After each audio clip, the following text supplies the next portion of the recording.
Loida, Babia. I am 65 years old.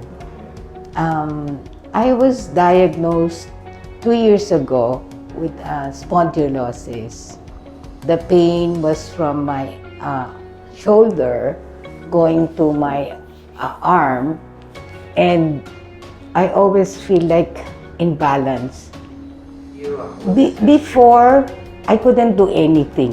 I cannot work, especially since our business is a resort in Mindoro. I couldn't travel. So I got to stay in Manila, just remote. I cannot check personally to travel because hindi pa ako sumasakay sa land travel, nahihilo na ako. It's like I'm floating already. That's the feeling eh. And the pain in my shoulder. I was referred to a doctor which gave me steroids on the pain in my shoulder, but it did not help me. A friend of mine, which I consider heaven sent, I even told Dr. Gab to try upper cervical.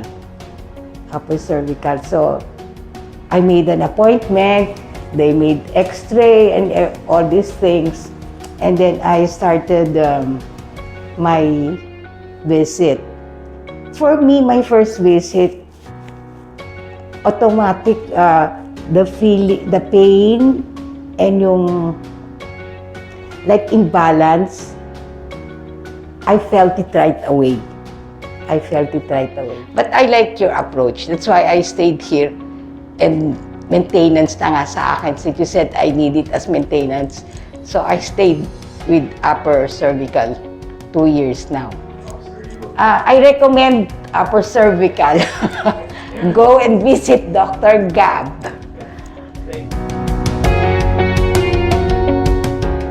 Cervical spondylosis is actually one of the many conditions that we encounter here in the office.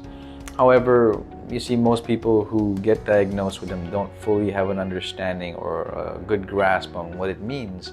So hopefully this will shed some light on the topic as well. Now, with cervical spondylosis, it is a general term of natural wear and tear of certain structures in the neck. Now, it could be cartilage, it could be discs, it could be ligaments, it could be bones, or all of the above. Basically, the structures that keep the neck stable are no longer normal.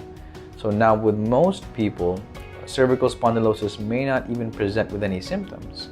But for those who do experience the symptoms, these are things like stiffness in the neck, they can be tingling, they can be numbness, it could be weakness in the arms, hands, legs, or feet. And even in severe cases, it could be difficulty walking or even a lack of coordination. So majority of cervical spondylosis cases are actually age-related. Now, if you put that with certain lifestyle activities, that can also accelerate or aggravate the problem. So of course, as we age, the bones and the cartilage, the ligaments that tend to stabilize our neck usually develop some wear and tear. But these changes can be anything from dehydrated discs, they could be herniated discs, they can be bone spurs, even stiff ligaments, all of which change the biomechanics of a person.